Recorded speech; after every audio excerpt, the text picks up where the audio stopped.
All right, and we're back. Research, the other side of credibility. When you're looking for outside sources, you are looking for, as I said previously, credible sources.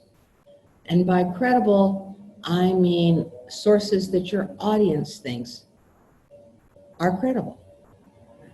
And again, that depends on your audience.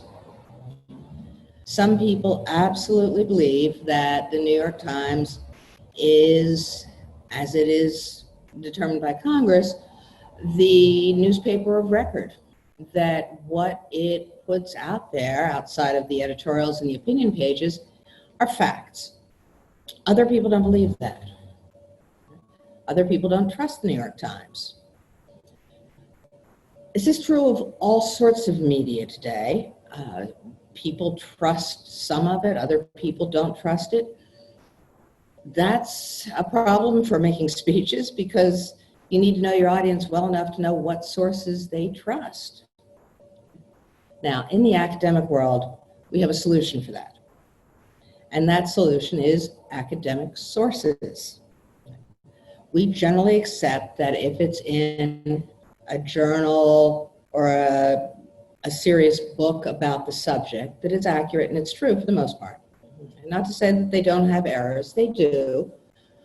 But we look at those sources, and generally, if you're in the academic world, in a class somewhere, if you get your sources, if you use academic sources, and preferably peer-reviewed, which means that the peers of the author have looked at it and decided it's okay, it's good, it's valid. If you're using academic and especially peer-reviewed sources, your professors really can't complain about your sources. We have come to an agreement that those are fine. In this class, I don't require that you use academic sources because a lot of you are using pop culture kind of topics, and those topics may not be available in academic sources.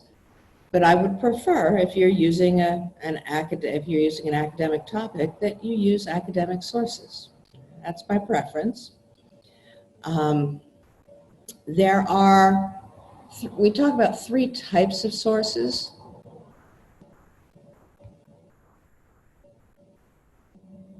You've probably heard of these. First of all, there are primary sources.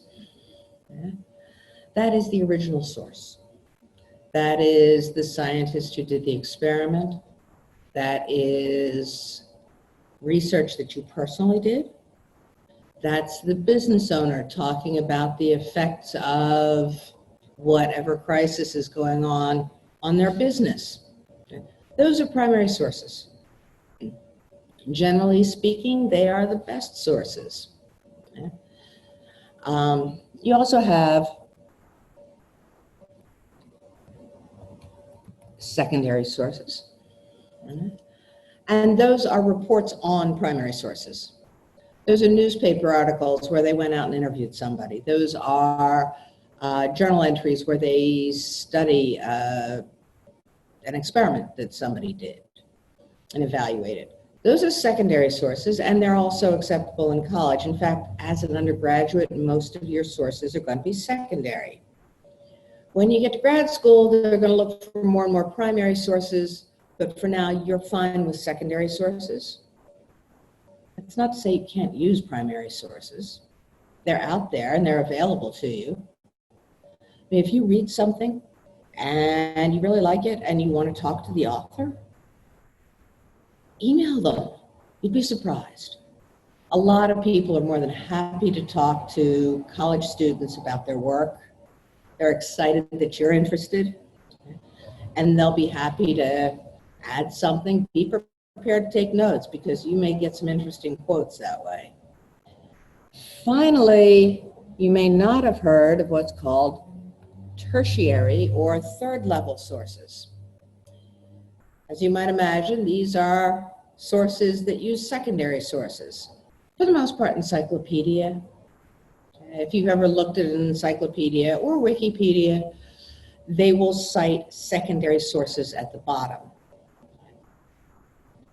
For the most part in college, we don't want you to cite second or tertiary sources. We want you to go back to that list that's at the bottom and find that secondary source. In general, in college, like I just said, don't cite encyclopedia. That's sort of considered common knowledge, unless it's something really weird in the encyclopedia that's nowhere else. Same for dictionaries. You don't need to cite a dictionary. You don't need to give it a full citation. Just say Webster's. We don't count that as a source either because, again, it's pretty much common knowledge. And, you know, again, unless the dictionary is doing something weird, it's pretty much stuff we know. The same with religious texts. Just mention that it came from the Quran or the Bible. You might want to mention the book in the Bible, but for the most part, we accept that, you know, it's there. It's nothing earth-shattering or new. It's been there for thousands of years. In other words, in college, you use primary and secondary sources. Stay away from tertiary sources unless it's something really unusual or you're using it in a really unusual way.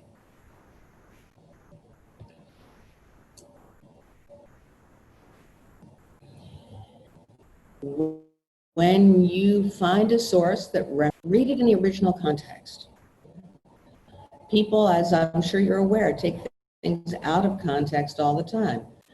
Go find where it came from and in what circumstances that statement or that fact or that conclusion was made.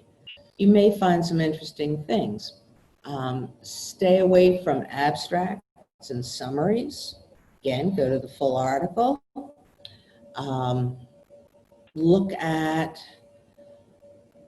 the links and see if there's something there that you can use.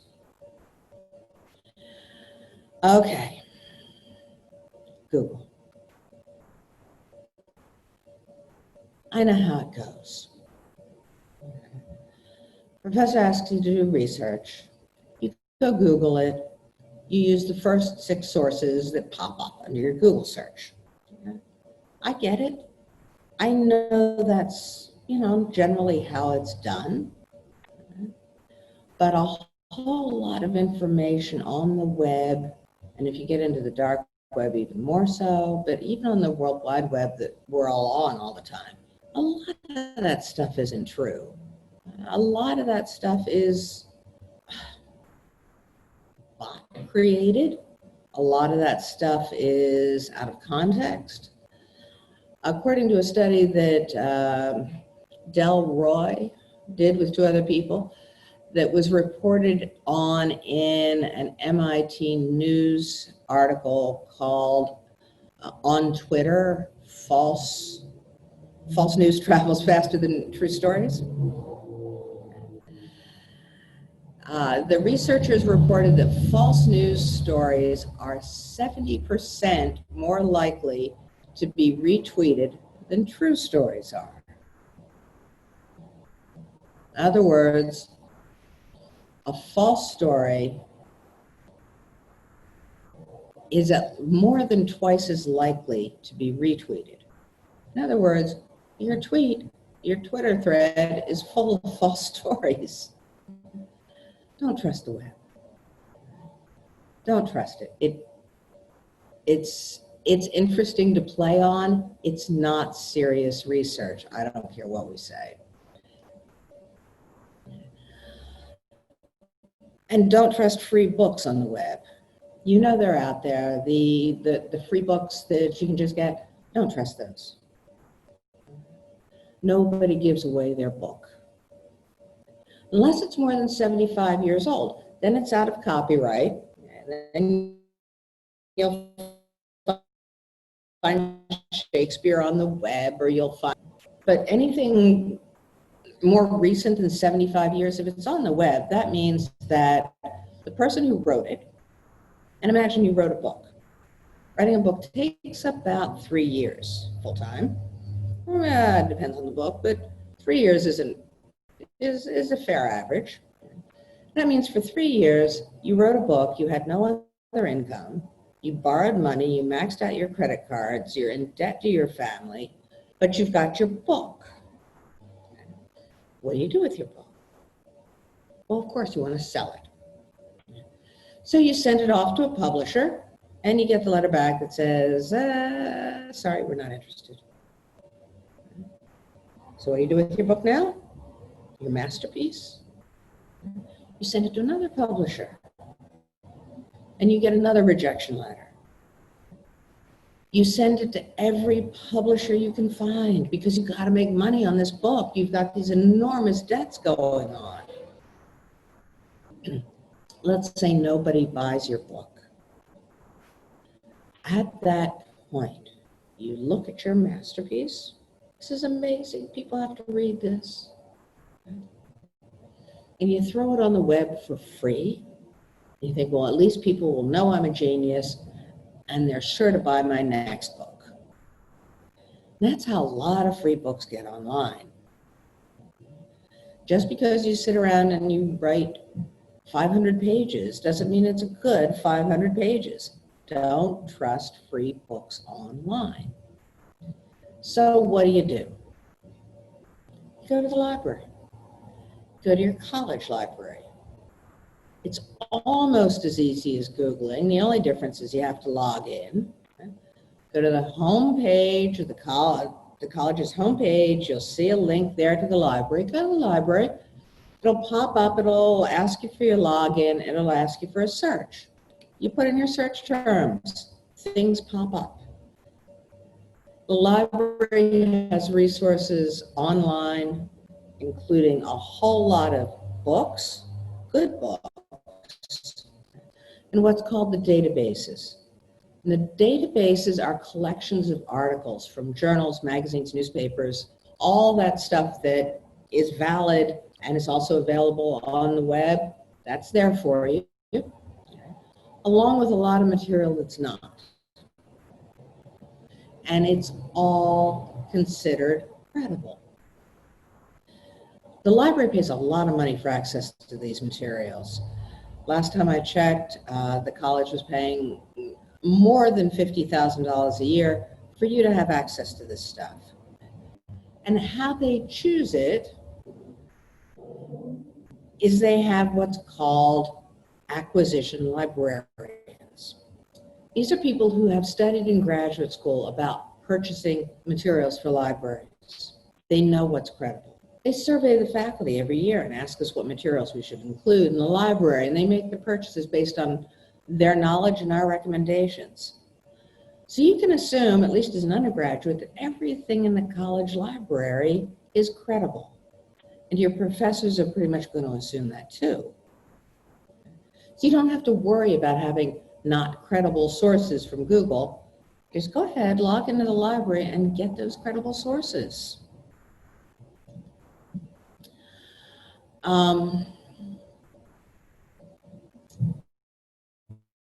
Wikipedia. I guess I have to talk about Wikipedia. I say that because every semester I ask people, you know you're not supposed to use Wikipedia, right? And everybody goes, yeah, we know that. And every semester I get 2 or 3 people who cite Wikipedia. Let me see if I can show you a little bit of the problem with Wikipedia. Now, I love Wikipedia. I really do. I think it's a great experiment, but it's not a research source. The idea behind Wikipedia is that we all in this wiki, which means folk, we put together everything we know about a topic. And we debate with each other and argue behind the scenes about whether it's true or not true, right or wrong. We ask for citations. We do all this good work around it. And the idea is that eventually it will kind of weed itself out so that at the end of the day, Wikipedia has the truth. And for some subjects, for some non-controversial subjects, that's worked. And Wikipedia has closed the topic. They've said, okay, we got what we need about, I don't know, opossums, and they'll close the topic. But for anything controversial, anything that's still in flux, anything that's not settled, it's the wild, wild west out there. Let me see if I can show you what I mean.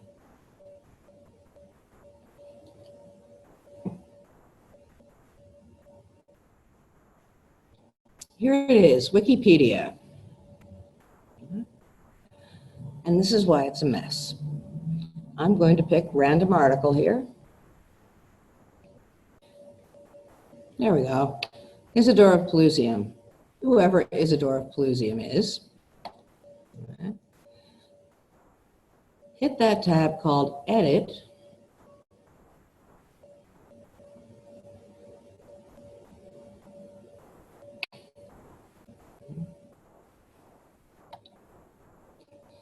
And we're going to start editing.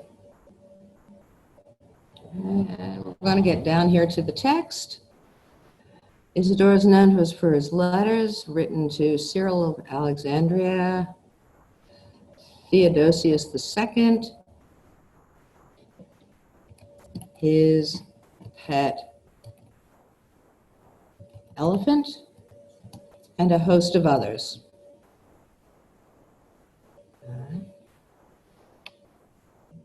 You go down here, you hit Publish Changes, and there it is.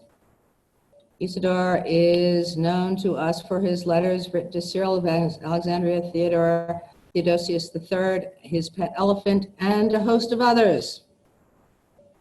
It's just that easy to trash Wikipedia. Now I'm going to go back and undo this because I do like Wikipedia. Let's make sure that we've got it back again. All right. Oop. History again.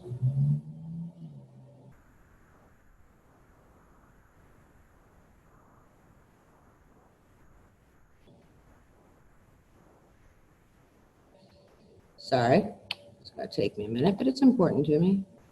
Publish changes. And there we go. Okay. That, folks, is the problem with Wikipedia. You can change it. You can absolutely change it up. And yeah, they do have editors and people who will go through and look at the changes. They don't have enough, but they have some. And if you've trashed it like that, they'll flip it back again. But for however long it talked about Isidore and his pet elephant, and somebody happened to hit that page, they were wondering what the heck Isidore was doing with his pet elephant. Mm-hmm. And of course, real Wikipedia trolls make much more subtle changes than that. But that's why it's not reliable. It's a great place to go, honestly, to get a start on a subject, to see how someone else has organized it maybe, to check on background material. And again, those lists of sources at the bottom of Wikipedia, they're great. Okay? Click on those. They're links. They'll take you good places. Okay? But don't use Wikipedia as a source. Back up everything you find there that, frankly, you didn't already know.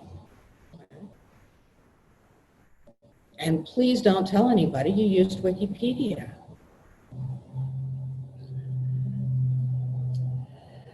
All right. Now, you can absolutely go to your college library online and do your research there, and that's great. But I want to talk a little bit for a moment about why you might want to go to campus and go to the library when it's available. Because there's some things you can get at the library that you can't get anywhere else, or at least not easily. The first on my list is books. You remember books, right? Those kind of musty hardcover things. Yeah, open them up and there's like knowledge in there. You remember those? Like I said, free books online suck. Actual books are available in the library and pretty much nowhere else for free. Also, and your professors are hurting for this, old and original source materials are available in the library on microfiche, in bound volumes of magazines. There are original and old materials there. Go back at, let's say you want to research, I don't know,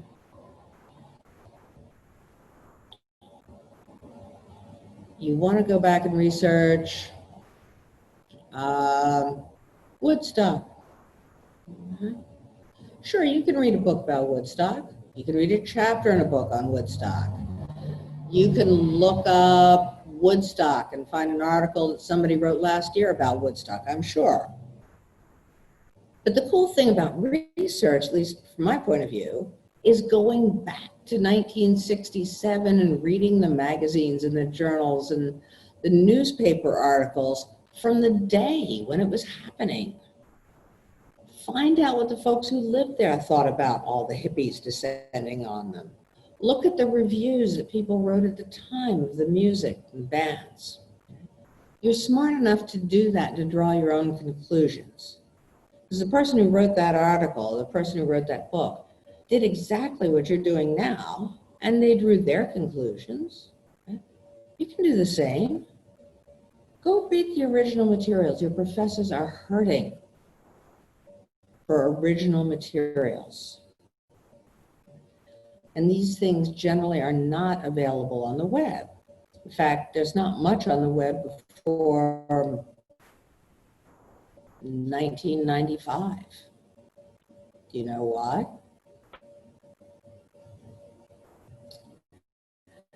Because it wasn't digital. Before 1995, it was all analog. It was all typewritten or printed with a printing press, like the LA Times. And you want those older materials, if you're on Google, if you're doing an online search, you hit a paywall for that stuff. Because they're paying people like you, interns, to spend their summers scanning old editions of their newspaper or their magazine. I don't think there's any other way to do it except to just turn pages and scan. And that costs them money. So they're going to charge you for that stuff. More of it's available in the library online than is available on Google online, but you can go back at your library and find materials from 1870. Original materials out of print public, easy to get lost in the library. Another thing you can get at the library, besides books and older and original materials, is help. If you've ever been online, using a search engine to search for something, you know you come up with 6,537,412 hits. And that's when you take the top 6. I know it, okay? It's overwhelming.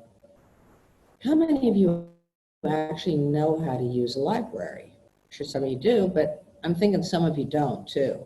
It's fine. It's a glitch in your education. You didn't learn how to use the library. Everybody's got gaps in their education. Community college is a great way to fill those gaps. We have all sorts of tutoring centers and help and whatever for you to fill those in. Take advantage of them. That's why they're here. And when the library is open, and if you don't know how to use the library, go over there. Go over to the library. Walk up to the research desk and say, I need help. And a really wonderful person called a research librarian will get all excited, and if they're available, they will take you over to the computer, show you how to look up your materials, print out a list for you, and they will start walking around the library gathering up your sources for you. They love this stuff. They went to graduate school to learn how to research. They're really excited that you're there. All you have to do is walk around behind them, make those nice noises like, ooh, ah, wow, I didn't know that. Oh, that's cool, thank you. At the end of that, you have your sources, and if you've been paying attention, you just learned how to use a library. They are right. When libraries are open, go there. Learn how to use a library. Take you maybe 45 minutes. Get that skill under your belt. And finally, the big advantage of libraries, and public libraries are starting to open, and they're good for this for sure. And public libraries are perfectly adequate for undergraduate research, by the way. You have to plan a little bit. Your branch library may need to deliver some books, or your local library may not have access, but they'll get it for you. Go to the library. Because when I go to the library, I get my work done. And I guess I'm probably like you when I try to do research at home. Starts with, okay, let me check my Facebook and my Twitter first. Okay. Oh, did I get any email? Okay. All right, I'm going to do my research now. All right, I'm going to do this. Oh, I'm hungry. I won't be able to study if I'm hungry. The refrigerator is right over there. So let me just get something to snack on. Oh, and I could multitask. Let me throw some laundry in while I'm doing this and flip the laundry, sort the laundry. And damn, my carpet's dirty.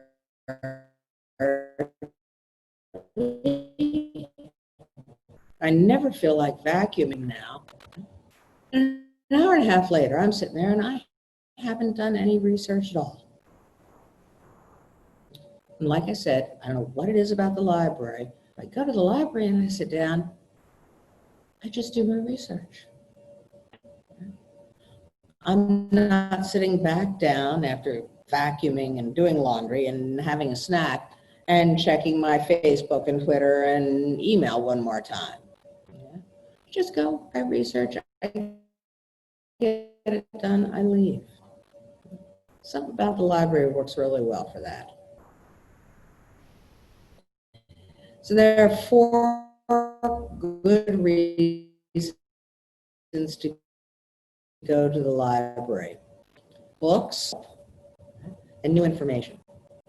So there's some tips on research. Oh, by the way, do you know what research means? No, it's not just jumping on the web and being random, but it's pretty close. Researching is looking up things that you have questions about. You have a question about something, you check it out.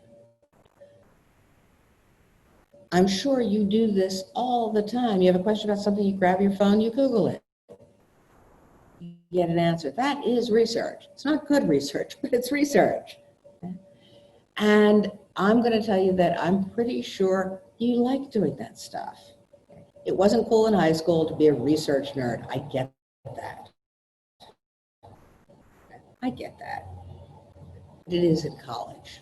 So enjoy it. Have some fun with your research. When you're finished, we'll come back to this unit and you'll see my notes about how to cite your sources. I'm expecting 6 sources as described in this unit for your upcoming speech. Thank you.